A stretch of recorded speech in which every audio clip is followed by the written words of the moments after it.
Good morning students. आज हम लोग शुरू कर रहे हैं यूनिट थर्ड, और यूनिट थर्ड का पहला टॉपिक है e marketing. Internet marketing also refer to as web marketing, online marketing और ई मार्केटिंग। जो इंटरनेट मार्केटिंग है उसे हम लोग वेब मार्केटिंग भी कहते हैं, ऑनलाइन मार्केटिंग भी कहते हैं या ई मार्केटिंग भी कहते हैं। Is the marketing of products और सर्विसेज ओवर द इंटरनेट। और यह जो ई मार्केटिंग है वह किसी प्रोडक्ट अथवा सर्विसेज का इंटरनेट का माध्यम का प्रयोग करते हुए मार्केटिंग करना ही कहलाता है e marketing. The internet has brought media to global audience. जो हमारा इंटरनेट माध्यम है वह किसी भी चीज़ को एक वैश्विक तौर पर, है ना, ग्लोबली सारी चीज़ों को ला दिया है, एक जगह बोला जाए प्रस्तुत कर दिया है। ना सिर्फ किसी राज्य में बल्कि पूरे विश्व में हमारे चीज़ों को यह प्रस्तुत करने की इसमें काबिलियत है इंटरनेट में। The interactive nature of internet marketing in terms of providing instant response and eliciting responses is the unique quality of the medium। तो इंटरनेट की वो क्या काबिलियत है जिसकी वजह से ये ई मार्केटिंग को हेल्प करता है, तो वो है इंटरैक्टिव नेचर। मतलब हम तुरंत के तुरंत ही, हम यदि बायर हैं तो जो शॉपर्स हैं उनसे हम लोग इंटरैक्ट, मतलब तुरंत का तुरंत हम रिस्पॉन्स कर सकते हैं, है ना। तो इंटरैक्टिव नेचर मतलब हम उन्हें कुछ किसी प्रोडक्ट को अगर ऑर्डर करते हैं तो वो हमें इंस्टेंट ही रिप्लाई करेंगे। Of the internet marketing in terms of providing instant responses, है ना, इंस्टेंटली हमको रिस्पॉन्स मिलता है। And eliciting responses is the unique quality. तो इंस्टेंट रिस्पॉन्स ही जो है इस ई मार्केटिंग का सबसे खास नेचर है, कह सकते हैं, जो बहुत ज़रूरी है ई मार्केटिंग के लिए। E marketing is a process of planning and executing the conception, distribution, promotion and pricing of product and services in computerised network environment such as the internet. E marketing एक process है ना। किस चीज़ का process है? Planning का और उन्हें execute करने का, है ना। किसी जो हम कुछ कंसेप्ट लेके चलते हैं, है ना, जैसे कि मान के चलिए मुझे अपने कंप्यूटर एजुकेशन की जो सर्विस है उसे सेल करना है, तो मैंने एक कंसेप्ट बनाया कि मैं कंप्यूटर सर्विस देना चाहता हूँ, है ना, कंप्यूटर का एजुकेशन देना चाहता हूँ। तो उस कंसेप्ट की को प्लान करने में और उसे एग्जीक्यूट करने का एक प्रोसेस होता है। साथ ही साथ सपोज़ मान के चलिए मुझे डिस्ट्रीब्यूट करना है ना। सपोज़ मैं कंप्यूटर के पार्ट्स को यदि मैं सेल करना चाहता हूँ तो उनके डिस्ट्रीब्यूशन का, उनके प्रमोशन का, उनके प्राइसिंग का,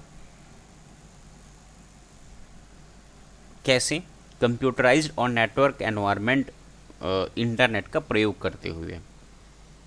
तो ई मार्केटिंग क्या है? कंप्यूटराइज्ड नेटवर्क एनवायरनमेंट अथवा इंटरनेट अथवा वर्ल्ड वाइड वेब का प्रयोग करते हुए अपने कंसेप्ट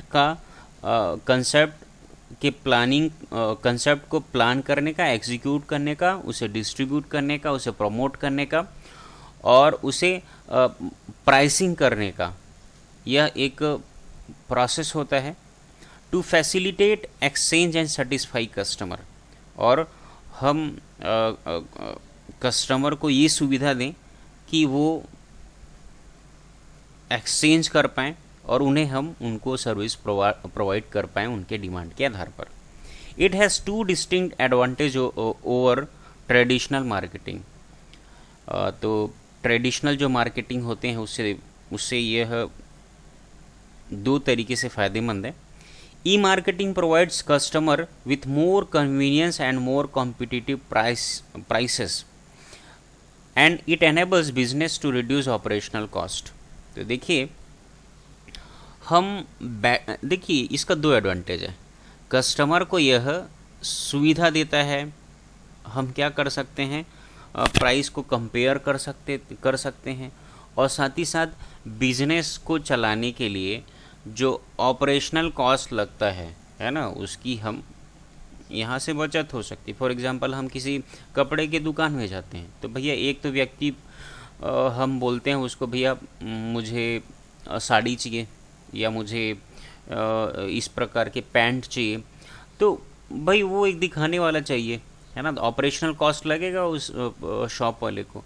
तो यहाँ पर वो कॉस्ट नहीं लगने वाला है। तो एक तो दो प्रकार का एडवांटेज हो रहा है। सुविधा, यूज़र को एक तो सुविधा दे रहा है कॉम्पिटिटिव प्राइसेस का, मतलब वह जिस प्रोडक्ट को चाहे, है ना, कंपेयर कर सकता है और वो परचेज कर सकता है। और बिजनेस वालों को क्या ऑपरेशनल कॉस्ट बचत हो रही है।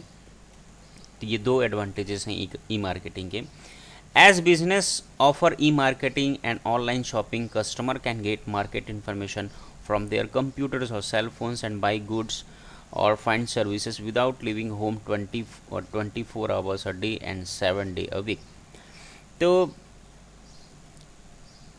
ई मार्केटिंग में क्या होता है, कस्टमर जो है ना, किसी भी प्रोडक्ट के बारे में इंफॉर्मेशन, प्राइस के बारे में अपने कंप्यूटर या सेल फोन का प्रयोग करते हुए वह आसानी से प्राप्त कर सकता है। उसे ना तो घर से बाहर जाने की ज़रूरत है, और 24/7 वो कभी भी उन्हें परचेज कर सकता है, बाई कर सकता है। यह सबसे बड़ा एडवांटेज है ई मार्केटिंग का।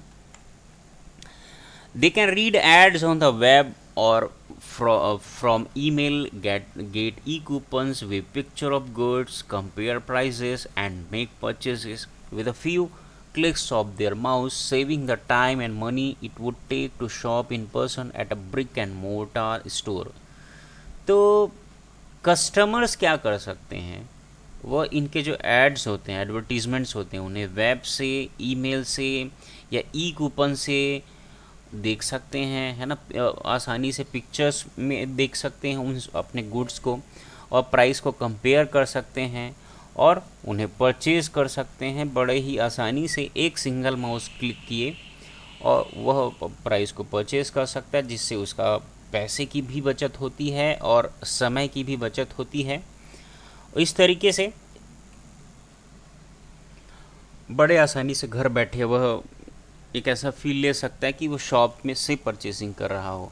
At the same time E business can reduces cost in distribution channels and physical store space and thus pass the saving on to customers।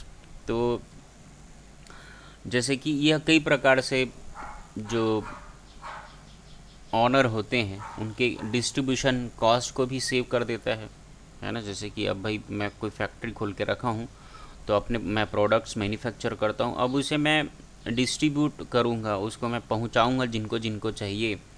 तो यहाँ पर प्लस कई प्रकार के टैक्स देने पड़ते हैं, तो वो सारे कॉस्ट से यहाँ से बचत हो जाती है डिस्ट्रीब्यूशन कॉस्ट से।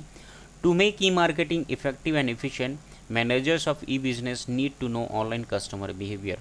ई मार्केटिंग को इफेक्टिव और एफिशिएंट बनाने के लिए इसके जो मैनेजर्स होते हैं उनको ऑनलाइन कस्टमर के बिहेवियर को मेज़र करना होता है, फाइंड आउट करना होता है। ई मार्केटिंग टेक्निक्स, है ना, ई मार्केटिंग टेक्निक्स के बारे में अवेयर होना पड़ता है, कॉस्ट के बारे में, और benefit of E marketing over the traditional marketing, ये सारी चीज़ों के बारे में जो मैनेजर्स होते हैं, जो थिंक टैंक होती है ना, ई मार्केटिंग के बारे में जो डिसीजन लेने वाले प्लानर्स होते हैं, उनको ये सारा चीज़ पता होना चाहिए। ई मार्केटिंग टेक्निक के बारे में, कस्टमर के बिहेवियर के बारे में, वो क्या चाहता है, कॉस्ट के बारे में, और क्या बेनिफिट हो रहा है ई मार्केटिंग से, और इसके क्या पिटफॉल्स हैं, मतलब क्या क्या घाटे हैं, हानियां हैं, और क्या क्या लीगल इश्यूज़ हैं ई मार्केटिंग के, वो सारा कुछ ई मार्केटिंग के मैनेजर्स को जानना पड़ता है या उसके बारे में अवेयर होना पड़ता है। तो थैंक यू वेरी मच। आज के लेक्चर में हमने सिर्फ ई मार्केटिंग होता क्या है, उसके ओवरव्यू, उसके बारे में थोड़ा सा हमने डिस्कशन किया। आगे के लेक्चर में देखते हैं हम लोग। तब तक के लिए थैंक यू वेरी मच।